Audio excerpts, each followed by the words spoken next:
Salah satu topik yang buat saya sangat menarik adalah ketika membicarakan bagaimana saya bisa bantu teman-teman yang sekarang mungkin masih di level UMKM, usaha mikro gitu ya, kecil, atau mungkin bahkan teman-teman yang saat ini belum punya bisnis, belum punya penghasilan, masih dari nol banget. Dan saya ingin bantu supaya teman-teman bisa grow dalam arti secara finansial, secara personal. Jadi betul-betul ada peningkatan dalam hidupnya. Nah, kabar baiknya kadang-kadang kita nggak ngerasa nih, kita udah grow belum ya, kita udah terdevelop belum ya, kita udah ada peningkatan belum ya dalam hidup. Kita kadang-kadang nggak ngerasa, tapi kalau kita ngelihat tahun lalu, kita bandingkan dengan sekarang, baru kita bisa ngelihat, baru kita bisa menilai, oh ternyata saya udah jadi orang yang berbeda nih dibandingkan dengan tahun lalu. Nah, kalau sekarang sambil Anda nonton video ini ya, sambil nonton video ini, lalu kemudian ingat coba, tahun lalu, tepat hari ini tahun lalu, bandingkan dengan dirimu yang sekarang. Kira-kira bagaimana nih kondisinya nih? Apakah lebih meningkat? Apakah tetap sama? Atau jangan-jangan malah mundur? Nah, coba tulis di kolom komen. Saya pengen tahu kondisi teman-teman seperti apa sekarang. Oke? Nah, sekarang gini. Kenapa saya kok bisa dibilang passionate gitu ya, pengen banget bantu teman-teman yang bahkan dari nol gitu. Karena banyak orang yang lebih suka bantu orang yang udah sukses biar makin sukses. Gimana caranya mereka ngebantu orang sukses makin sukses? Mereka buka kelas, buka coaching gitu ya, mentoring, harganya mahal.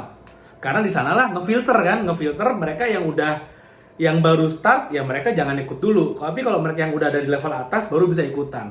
Nah, kalau saya kebalik, kalau saya malah mikirnya, gimana saya bisa bantu teman-teman yang masih dari level 0, yang masih dari bawah banget.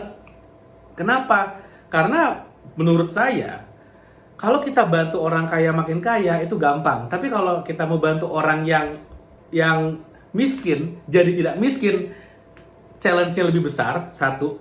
Yang kedua, buat saya secara bahasanya ya, dampaknya akan jauh lebih berasa. Saya kapan hari ke Taiwan. Di sana saya ngebandingin dengan Indonesia. Taiwan tuh negara kecil, penduduknya hanya beberapa juta orang. Mungkin plus minus sama kayak penduduk Jakarta. Oke? Nah, yang menarik adalah Taiwan tuh satu negara. Ya luas, tapi bayangin Jakarta itu bahkan ukurannya sama kayak Singapura, sebuah pulau yang kecil. Tapi jumlah penduduk Jakarta itu kurang lebih sama dengan Taiwan. Kalau saya nggak salah ya, silakan dicek sendiri nanti. Yang menarik adalah Indonesia ini GDP per kapitanya, sekali lagi ya, GDP per kapita. Jadi GDP negara dibagi jumlah penduduk, rata-rata itu sekitar 4.000-5.000 US dollar per tahun. Artinya rata-rata, ada yang jauh di bawah, ada yang jauh di atas. Kita bicara rata-rata. Income orang Indonesia itu sekitar 4.000-5.000 US dollar per tahun, atau kalau dikalikan kursnya 15.000 berarti sekitar 60 sampai 75 juta per tahun. Yes, ada yang jauh di bawah, ada yang sampai miliaran juga ada, triliunan juga ada. Oke, tapi itu rata-rata. Kita bandingkan dengan Taiwan. Jumlah penduduknya lebih kecil, tapi Taiwan itu termasuk dalam negara G20. Ini yang menarik buat saya. Berapa GDP per kapita mereka? 60.000 US dollar. Bayangin, 60.000 US dollar. Rata-rata penduduk di sana, income-nya per kapita itu adalah 1 miliar rupiah per tahun. Jauh banget bedanya. Di sana saya kayak, oh my god, apa yang saya lakukan selama ini di Indonesia? Kenapa saya nggak lebih banyak, lebih gencar lagi bantu teman-teman yang masih di bawah income-nya, di bawah GDP per kapita, supaya bisa at least paling nggak nyampe di GDP per kapita, supaya kita bisa naikin rata-rata negara kita sama-sama. Sesimpel itu pemikiran saya. Jadi waktu saya keluar negeri tertampar juga kan, ngelihat GDP-nya jauh banget nih, ayo kita naikin. Makanya saya lebih tertarik ngebantu yang di bawah supaya bisa naik. Otomatis itu akan ngedorong rata-rata kekuatan ekonomi nasional. Itu sebenarnya yang saya inginkan. Tapi membantu teman-teman yang miskin jadi tidak miskin, itu ada challenge-nya. Kabar baiknya sebenarnya challenge-nya cuma satu. Tapi satu inilah yang sebenarnya paling susah. Alasan kenapa lebih banyak orang-orang coach bisnis, mentor bisnis lebih suka ngebantu orang yang udah kaya jadi makin kaya, karena mereka mindset-nya udah benar. Sedangkan teman-teman yang masih miskin, kalau mau dibantu menjadi tidak miskin, itu tinggal benerin mindsetnya sebetulnya. Tapi itu yang paling susah. Kabar baiknya ya permasalahannya cuma di mindset. Kabar buruknya memperbaiki mindset adalah yang paling susah. Kenapa saya bilang paling susah? Karena saya berani taruhan, ketika saya ngomong kata mindset, akan ada banyak orang yang tiba-tiba udah pindah video. Ini mah tentang mindset lagi, ini mah mindset lagi. Jadi, baru mendengar kata mindset, itu sudah hilang interestnya. Nah, itu challenge-nya sebetulnya. Padahal, satu itu aja dibenerin, wah kita akan berubah banget. Satu itu aja akan berubah banget. Karena kita bicara orang yang masih miskin menuju tidak miskin.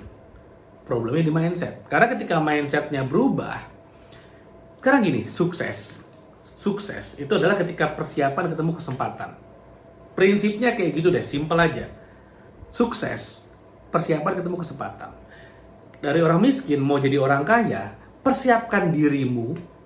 Ketika kesempatan datang, kamu udah siap, kamu ambil, kamu kaya. Sesimpel itu. Sesimpel itu. Saya berani ngomong gitu kenapa? Karena waktu saya mulai bisnis, saya mulai beberapa bisnis saya tanpa modal. Jadi kalau ada yang bilang saya mau bisnis tapi saya nggak punya modal, ya males itu artinya. Mindsetnya masih salah. Karena menyalahkan modal. Karena saya hampir semua bisnis yang saya mulai itu tanpa modal. Yang saya mulai sendiri. Tapi kalau misalnya ada orang lain punya bisnis modal bagus, saya modalin itu lain cerita. Tapi kalau yang saya mulai sendiri itu hampir semua tanpa modal. Bener-bener nggak pakai modal, zero.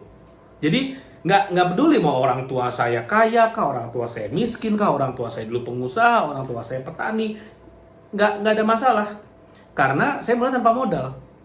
Nah, yang menarik adalah seperti ini. Ketika mindset kita udah bener, kita akan melihat kesempatan itu berbeda. Informasi yang sama buat orang-orang yang mindsetnya salah itu adalah sebuah sampah yang nggak bisa dipakai, nggak ada gunanya. Tapi buat orang-orang yang mindsetnya tepat, ini kesempatan. Saya kasih contoh. Misalnya nih, di Jakarta macet. Wah mau kemana-mana susah. Ada satu orang yang mendapatkan informasi seperti itu, dia bikin Gojek. Namanya siapa? Mas Menteri Nadiem Makarim. Informasi Jakarta macet ini buat orang yang mindsetnya salah akan bilang apa? Iya tuh pemerintahnya tuh salah tuh, korupsi tuh. Iya tuh orang pakai mobil gila-gilaan tuh, orang wah ini lampu merah segala macam disalahin. Semuanya salah kecuali dirinya. Nah, tapi bagi satu orang yang namanya Nadiem Makarim, dia menggunakan informasi itu, wah saya mau kembangkan sebuah sistem transportasi yang membuat orang nggak ribet, gampang solusi dari macet. Gojek. Mau nyari ojek, tinggal pakai aplikasi, ojeknya datang ke rumah, dijemput point to point, selesai. Menghindari macet, nggak pakai ribet. Nah, itulah maksud saya. Ketika mindsetnya benar, satu informasi itu bisa dijadikan sebuah peluang. Nah, misalnya saya kasih contoh lagi. Ini misalnya saya bicara, saya benar-benar dari nol mulainya ya. Saya nggak punya modal, saya nggak punya apa-apa gitu ya. Apa yang akan saya lakukan? Simple. Karena mindset saya udah benar, yang pertama saya akan lakukan adalah saya paham betul saya perlu skill atau keterampilan yang bisa mendatangkan income. Saya akan belajar caranya jualan. Saya akan belajar cara jualan, lalu kemudian saya akan belajar digital marketing. Lalu kemudian setelah saya kuasai, saya cari orang yang punya produk, saya bantu jualin, nggak usah digaji. Saya jualin, saya digaji, saya dapat income, saya dikasih pemasukan dari komisi aja. Saya akan main dropship atau nggak saya main affiliate marketing, selesai. Kalau saya kayak gitu, gampangnya. Gimana caranya? Saya akan pakai media sosial seperti Instagram yang gratisan. Saya akan pakai media sosial seperti Facebook gratisan, TikTok gratisan, YouTube gratisan. Saya akan main modelnya affiliate marketing. Kenapa? Saya nggak perlu nyetok barang, gratisan. Saya tinggal sebar link aja. Link affiliate saya sebar kemana-mana, gratisan. Kalau saya perlu membuat sebuah komunitas, saya akan pakai WhatsApp, bisa di grup WhatsApp sekarang bisa 1000 orang gratisan, atau enggak saya pakai Telegram, another gratisan. Nggak pakai modal. Jadi kalau misal masih mengatakan, wah saya nggak punya modal untuk mulai bisnis, itu namanya malas. Nah gitu aja. Misalnya, saya udah mulai bangun konten. Banyak orang datang ke konten saya invite misalnya ke dalam sebuah komunitas di dalam Instagram. 1000 orang misalnya, saya udah bisa dapetin 1000 orang secara gratis. Karena saya pakai Instagram, TikTok, YouTube, semuanya gratisan. Apa yang terjadi? Dari 1000 orang ini adalah 1000 orang target market saya. Ketika saya jualin produk affiliate ke sana, Nggak usah semuanya beli, 10% aja beli, 100 orang beli. Dan satu produk, nggak usah mahal-mahal, harganya 100.000. 100.000 kali 100 orang berapa? 10 juta. Selesai. Dari nol, modalnya nol. Bikin konten gratis. Anda bisa nonton video ini, artinya punya smartphone atau laptop, punya akses internet. Praktekin. Idenya udah ngerti. Seperti itu. Jadi sebenarnya gampang banget. Bukan gampang ya, sorry. Bisa dilakukan, cuman nggak boleh males, harus mau effort. Kalau Anda ngerasa video ini bermanfaat, like video ini, share video, dan subscribe YouTube channel ini. Sampai ketemu lagi di video berikutnya.